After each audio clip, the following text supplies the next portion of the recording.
Hey up guys, what's going on? I'm here as promised with my pendulum tutorial. I don't know, I might even add in like XYZ tutorial, even though it's pretty much self-explanatory.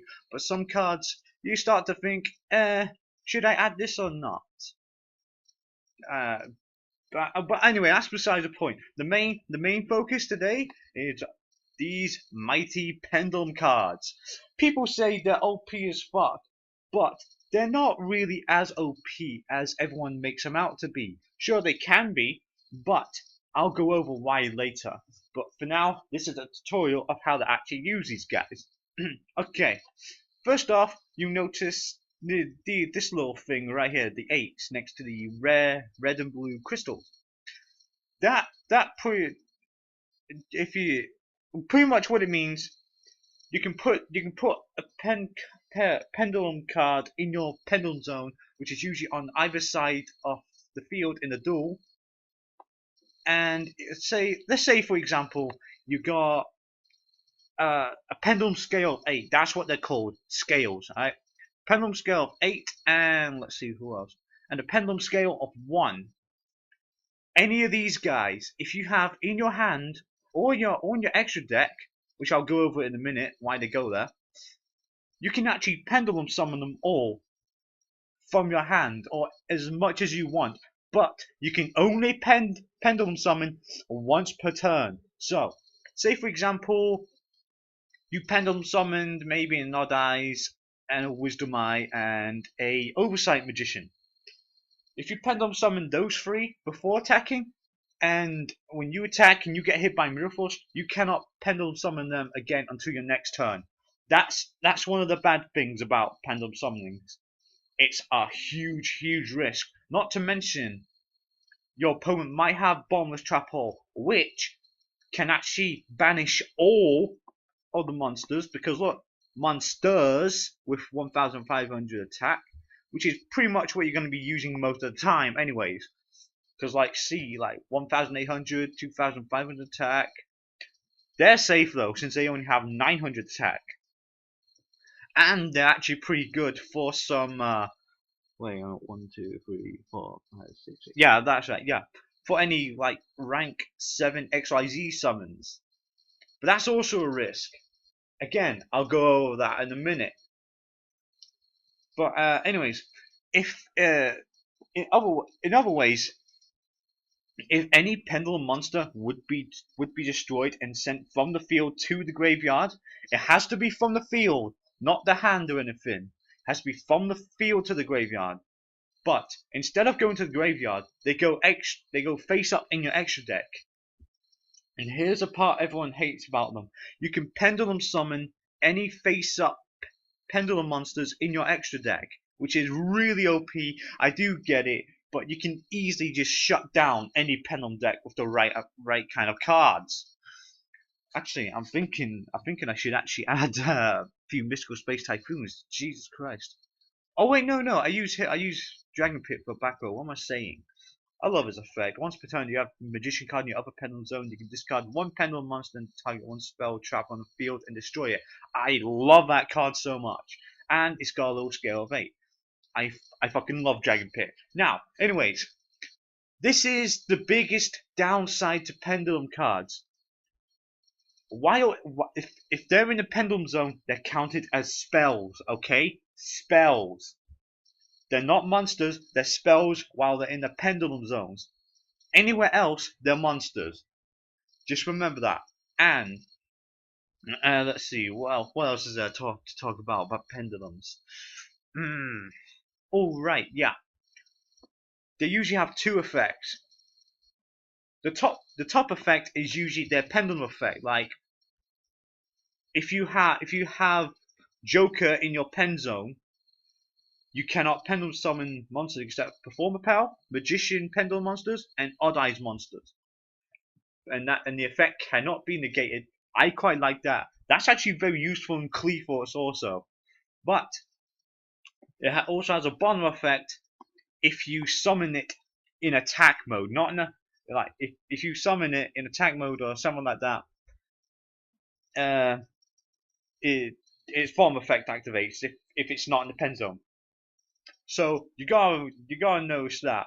Usually for like the normal type monsters, they usually only have one effect, and that's their pen zone effect, pretty much. So you got no worries there. No worries there, dude. And I wonder what else there is to talk about, really. I don't know what else there is to say about pendulums. I'm probably forgetting something, but I'm really trying to rack through my brain and try and remember what there is. You know what? I think I'll just pause the video right here. I'll be back as soon as I figure out what I'm going to talk about next. Okay, I'm back. I just got it. Alright. Here's pretty much the last thing I'm going to talk about. Well, actually, two more things. Just two more things about pendulums. Say if you XYZ summoned by using a Joker and a Dragon Pulse magician. I actually didn't know his name got changed. That's pretty cool. For like maybe so like Utopia, and then into a Utopia Rain and Utopia Lightning, which I love with a passion, right there. I love with a passion. Uh, if you like discard, if you I'm so sorry about that, people. If you say detach like Dragon Pulse and Joker for his effect, I think it's two detach. Let me just check real quick. Yeah, you detach two. They still go to the grave. They still go to the grave. You're detaching from XYZ materials. Like so, you gotta remember that. Everyone keeps forgetting that. But thankfully, it doesn't give you the option to put it in your extra deck when you're detaching. So that's good. That's good. I'm glad that's there. Anyways, now what else was it I was gonna talk about? I forgot now. Oh, I'll be back when I remember. Okay, I forgot what I was originally gonna talk about, but I thought of something else, and that's like why they're not as overpowered as everyone makes them out to be. Look at this card here.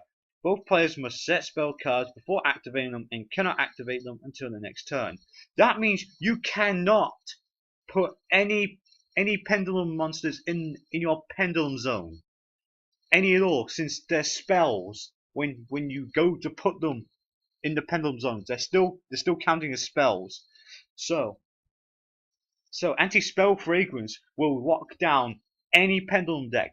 This is pretty much going out to you guys who hate pendulums and want to build decks to counter them specifically.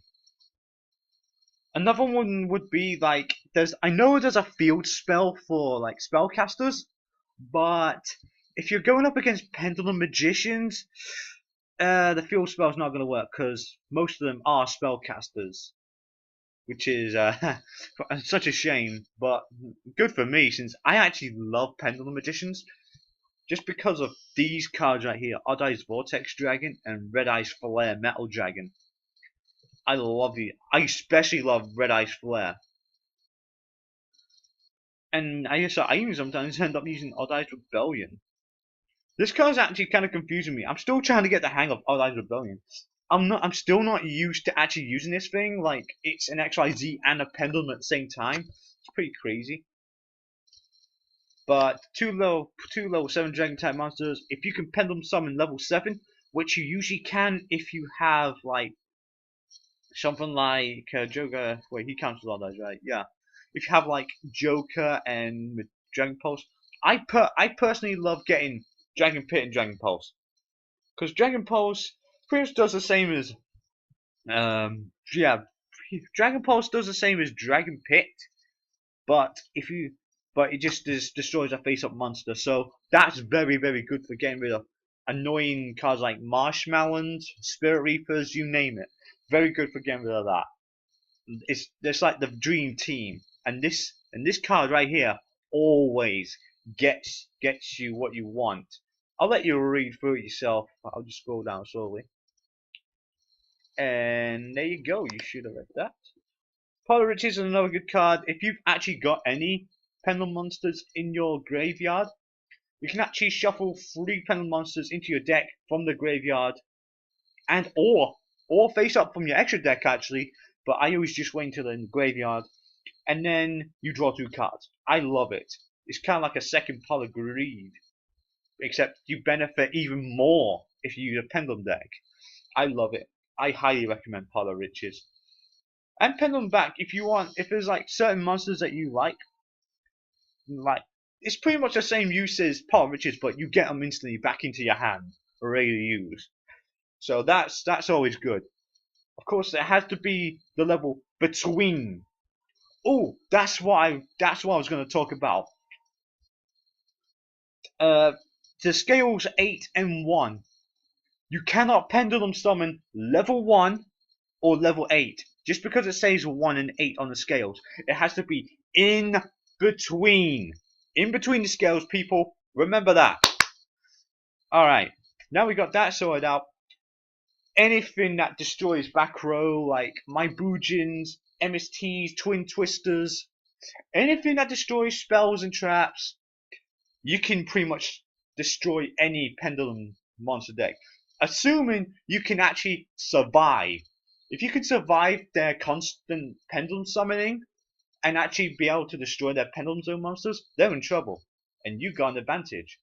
I only say that because it's easy for me to say because my Boojins excel at doing that. And I'm pretty good at spell destruction and all that. But that's just me. It's pretty good against some decks I see in this one, but this is really luck based. You don't want to get like a hand with just like level 7s and all that with like scales like 4 and 2. You really don't want that. 2 and 8, I suppose you can actually do because you to be quite honest, you actually rarely see a use for Dragon Pulse right there. Ooh, here's another card I like. Noble Dragon Magician. It's a level 3 synchro. That's why I've got Clearwing Synchro Dragon. I love this card with a passion. I love it so much. I'll let you read this effect as I scroll down slowly. There you go. Look at that, man. I love Clearwing Synchro Dragon. That's also why I love level 4 monsters. They always work the best. And they're pretty much in between, like, depending on what you use, Gravity Divine's not a goddamn problem. And they're unaffected by monsters that destroy and negate anything level 5 or higher. So that's very good. I love Clearwing Synchro Dragon. That's pretty much all I can remember while I was going to talk about pendulums. I hope this at least helped you. I mean, it's nice to get like one more tutorial out there. I know there's one by Konami.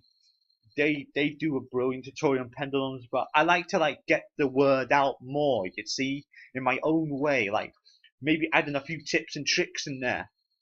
Actually, in fact, tomorrow I'll be doing another deck review. I miss doing them, and this time it's going to be a deck review on melodious monsters. I'll get into more detail about them tomorrow. Thanks for watching. Peace.